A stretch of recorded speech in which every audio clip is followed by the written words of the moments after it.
Elden Ring has a ton of secret bosses that have unique and interesting boss concepts. You got Estelle with his Lovecraftian vibes. You got Frostisax with his weird questline that, seems impossible to find without data mining. You got Melania with her overall bullshittiness. But there's a new boss that I didn't find till just a couple days ago. No, not that thing. Dragonlord Placidusax is a secret boss that gives off Fallen King vibes with his arena. Overall, I don't think he's too difficult, but he's a fun boss and I'm happy to show tips I learned while fighting him. If you're having trouble with bosses, feel free to like and subscribe as I post guides weekly to help you get through Elden Ring's hardest bosses. Feel free to also swing by my Twitch as well, it's been clinically proven to increase your speed at which you shoot outcome by 60%. Dragonlord Placidusax is a secret boss located at the crumbling Farum Azula near the end of the game. You know, the big tornado place? To find this boss, make your way to the elevator before Megalith and walk your way to the cliff outside. You'll likely see some messages that'll tell you to drop down. These are one of the only messages in the game that give you actual information. Make your way down the floating rocks and you'll end up needing to lay down to be brought to the boss arena. Oh, there he is. Look at the little cutie. Once you're in his arena, walking up to him will start the fight. You'll normally start with lightning strikes that come from the sky. These are pretty easy to dodge, just walk out of it and then it won't hurt you. You don't have to do much thinking here. You can hurt him between each lightning strike, just don't get too greedy. The strikes will last until he stops screaming like an 8-year-old who still hasn't gotten the latest Pokemon game, so just wait until he's done.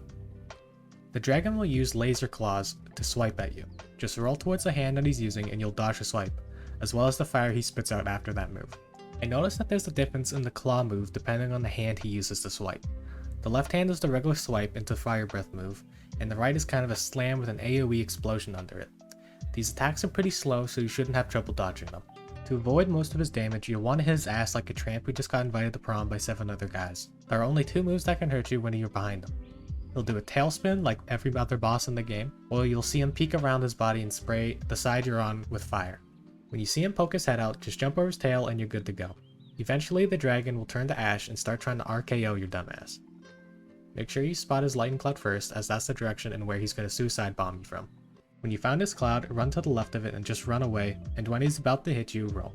Pretty simple to dodge. After this move, he'll do a series of teleporting and swiping. You can just run or roll backwards from him so you can dodge his swipes and ground AoE pretty easily. Usually ends this combo with a fire move that comes out in the cone in front of him. If you don't get caught with your pants down, you can run up and start getting some free hits in. The Dragonlord also uses a move that the Russians are thinking of using. The Dragonlord has a pretty move where he strikes the ground with a lightning bolt while the ground shows you the blast radius. Running out of this gets you out of the range and you get to watch the pretty explosion that will inevitably cause World War III. Eventually, the Dragon Man will combine his RKO and his lightning strike scream, so you'll have to deal with his lightning strikes in the sky as well as the white girls charging at you from the sky because you opened a bag of hot Cheetos. The last move I haven't talked about yet is a move where he spouts out lasers that will try and chop your dick off. If you're not near him when this starts, your best bet is to try to move far enough to one side so that you only have to worry about dodging one laser. If you're close enough to him, you can quickly run under the lasers and have several seconds of free time to attack. Just be cautious of the lasers at the end of this attack as he brings them both back in towards his body. Even if you aren't close enough to exploit the opening of the attack, at the end of this attack he spends a couple seconds shouting the lasers into the sky and roaring, allowing you to still get in a couple free hits. That's all his moves. Placidusax isn't too difficult of a boss, but he has a lot of cool and pretty moves that I believe everyone should experience. That's pretty much it, so take care and I'll see you in the next one.